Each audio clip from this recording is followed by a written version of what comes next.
السلام عليكم ورحمة الله وبركاته. أشما هركفوني هردفتو فوزي توبي أكم نجرتني بكم جرتني نجيني ورحمني ربي سولي حجرات وبليان كي جالتا موفيك بجمو أدسون تبرسيسو تيتوكم قبل ديسني دي هديجر hanga dhuma sagantaa kiyyaattoon wajjin turtan waa baay'ee barattan jedhee abdii qaba.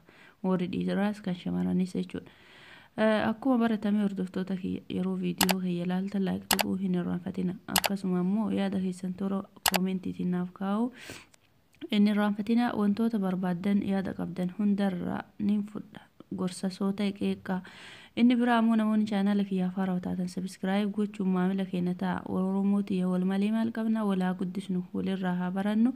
Akkasuma namoonni mudannoo fi rakkoo garaagaraa wantoota hedduu isin mudatu qabdan kan nama biraa ni barsiisu jettanii abdii qabdan toora waataappii kiyyaatiin na biraan ga'uu hin dagatina. Yeroo kamuu toora waataappii kiyyaa isiniif banaadha. Lakkoofsa waataappii kiyyaa dhuma viidiyoo kanaa jalaan kaaya bakka koomentii san jechuudha. Achi fudhattanii haloo jechuun dagatina.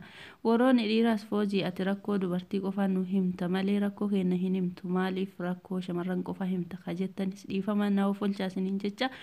Dhiirris hundi badaa miti shamarris hundi bareedduu miti yookaan hundi keerii hojjattu. Kanaaf warri dhiiraas rakkoo qabdan mudannoo qabdan na biraan gadhaa homaa rakkoon qabu isiniif gadhiisa isiniin jedha.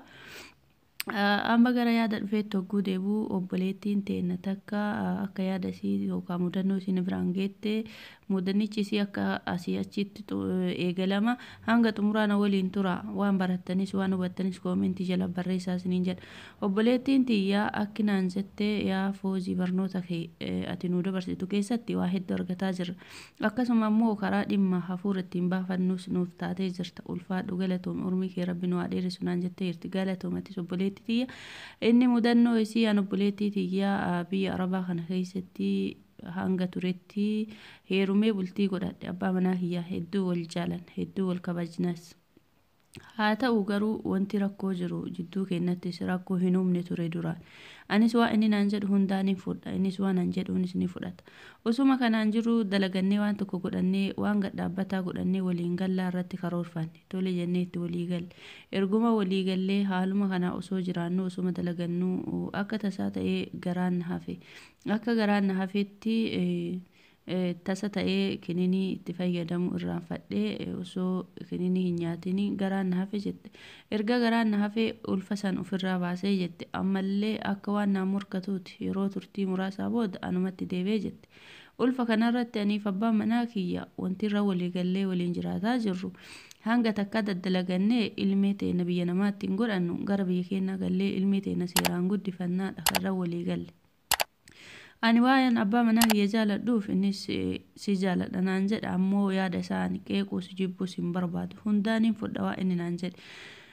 Ammallee wanni anillee yaada isaa kana mirkaneessee fudhadheef ilmee asirraa biyya erginee haadha malee ilmeen guddattus keerii hin qabdu jenneet ilmee tana walumaan biyyatti gallee akka argannee guddifnu hawwii keenya lachuu ture.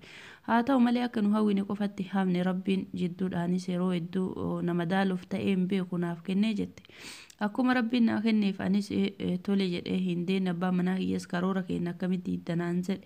Ergasii hojii rabbii kanaaf iddee rabbiin garaa na kaa'e anis hin fudhanne ofirraa baasee jette. Yeroo takkaa miti yoo xiqqaatte yeroo 4 ofirraa baasee jette. Erga ilmee tana yeroo 4 ofirraa baasee amma ilmee argachuuf nu lachuu yeroo dheeraa booda hawwinee jette.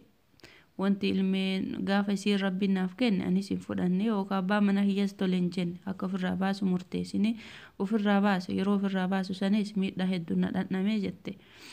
Miidhaa hundaa na dhandhame sanis an jaalala abbaa manaa kiyyaa waliin qabnu hin balleessu akkasuma immoo ilmee biyya namaa keessa waliin hin dararamu garuma biyya kiyyaa galee dahee seeraan guddifadhaa karoora keenya san isa ganama karoorfannetti cichee ilmee tana ofirraa baasuu ittuma fuufee jette. Akkuma ofirraa baasuun qaamni kiyya hir'ataa dhufee humni kiyyaas gaduma bu'aa dhufee dadhabbii hedduu na dhagahamaa dhufee jette. Yoo jatana ilmee ofirraa baasuu irra dahaniituma waliin rakkachuu wayyaa miree jettu obboleettiin tiyya. Osuma dahanii waliin rakkachuu biraa hongaynu ani amma ilmee san argachuuf bu'aa bayii hedduu keessa taree jira jette. Akka ilmoo hin arganne hedduu ture amma waggaa 4 gahee jira.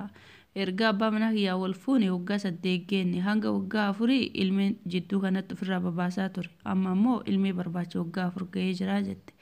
akka rabbiin naa kennu asumaan du'aa naaf godha asirraa ammoo barnoota akka argattan keessaafuu warra shamarranii isiniif hin dhaamaa jette. Ilmee carraa ofii guddatti ofirraa hin baasinaa. Ilmee ofirraa baasuun rabbiinis walitti dallanuu akka taate amma hubadhee jette obboleettiin. Rabbi ofii dallansiisee ofii kiyyaa'is karatti hafee jira jette. Haadha ilmee ta'uun hawwee jette. Haadha ilmee ta'ee ilmee tiyya dhungachuu ulfa ta'uu sanuuyyuu hawwii irra jira jette. Akka yeroo duraa quufee yookaan jireenya ofirraa baasu sanii miti. Ilmeen niimaa gurguddoo irraa duniyaa yeroo sanu saganteessinee dalagannee argannee kaanee ilmee arganne jennee gara duniyaa irra karoorfanne. Adda duniyaan jiraattus ilmeen hin jirtu duniyaa ilmee hin qabne mi'aa hin qabdu jette obboleettiin teenya tun. Jechi sii dhugaadha. Inni biraa ammoo ilmee dhabuu qofa osoo hin ta'in miidhaa hedduutu namarra uumamaa jette. Tokko ulfa ofirraa baasuun miidhaa qaama dubartii irratti ni gahaa. Lafeen dubartii akka miidhamtu godha. Yaani wanni kun urgee isaa gahee hin dhalanne yookaan gadi hin baane kiniinii garaagaraatiin fayyadamee ofirraa baasee kiniinii fayyadamee ofirraa baaseen kun miidhaan irraan gahee jira. Amma yoo waayyuu dhukkubsadhu jalaayyuu ol ka'ee hin danda'u. Rakkoo guddaa akka inni narraan gahe ammaan hubadhe.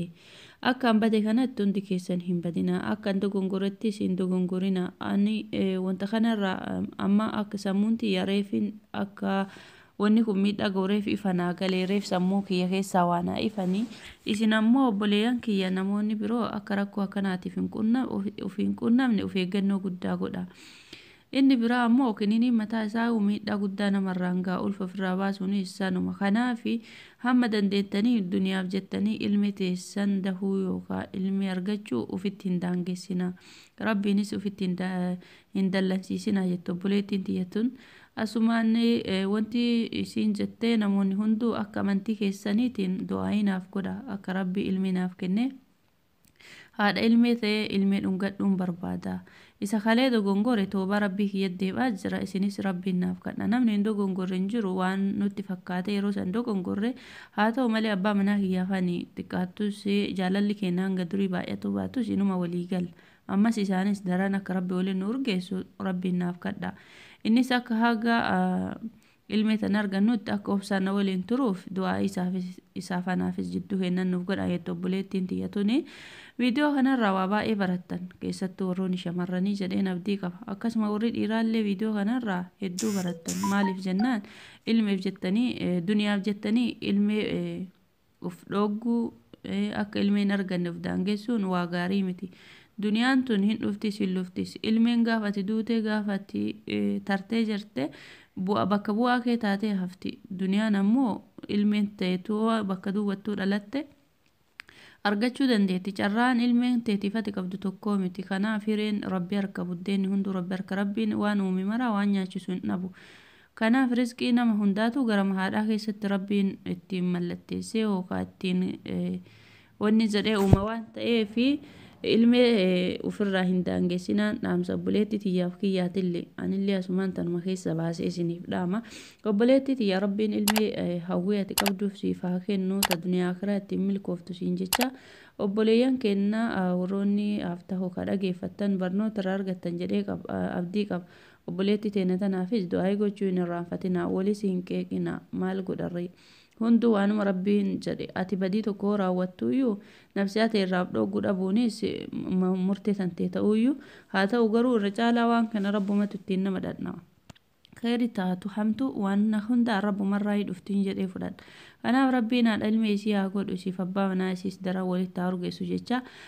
Obboleettii teenya rakkoo akkanaa kana mudannoo akkanaa kana barsiisuu jettee nu biraan ga'uu keetiif baay'ee galatoomu ulfaadhu si jaalanna ammas nu waliin turiin dhaamsa kan kooti. Akka foozii tuubiitti yookaan hordoftoota foozii tuubiitti hedduu si galateeffadha. Namoonni mudannoo biraa akkanaa ta'e qabdanii yoo ta'e qabdan hunduu mudannoo keessan toora waattaappii kiyyaatiin akkuma duraa isiniin jedhe ergachuu hin irraanfatina. Ammallee mudannoo ajaa'ibaatu nu bira jira. Rakkoo obboleettii teenya ta'a waa'ee mallaqa Suudi Arabiyaatiin wal qunnamee wal qabatee tokko na bira jira. Isa sana ammoo ani ofii akka isiin na himteetti hojjedhee ka'ee dhiise dirqama sagalee isiirraa dhaga'uu qabdan jedhee yaada. Kanaaf isiin ammaaf iddoo naa mijatu hin jiru bakka naa mijatu siiqee sagalee kiyya waraabee sittan ergadha jettee jirti. Obboleettii teenya sunis rakkoo hamaa keessa jirti mallaqa waggaa 6 wayii dhabdee teetti. obboleeyyan kiyya bakkuma jirta hunda rabbiin isin haa tiisu. Hamtuun isin argin viidiyoon kun barsiisoodha yoo jettan sheer godhaa hiriyoota keessaniin biraan gahaa. Namoonni ammoo isinitti tole laayikii godhaa. Yoo isinitti toles ammoo yaada qabdan koomentii jala barreessaa. Akkasuma du'aayin obboleettii teennan dagatina. Bakkuma jirtan maratti rabbiin isin haa tiisu. Waan isinit jabaate hunda rabbi isinii haa laaffisu. Kan ilmii dhabdanis rabbi ilmee isiniif haa kennu. Kan hawwii qabdanis harkaan gahee isin haa dhungachiisu. Kan ulfataatanis nagaan isin haa eeguu isiniin jedha. Ka biyya namaati biyya keessanii galuu feetanii nagaan isin haa galchu. Hanga viidiyoo biraatti walitti deebinutti nagahaan naa turaa. Wassalaamu alaikum warahmatullaahi wabarakaatu.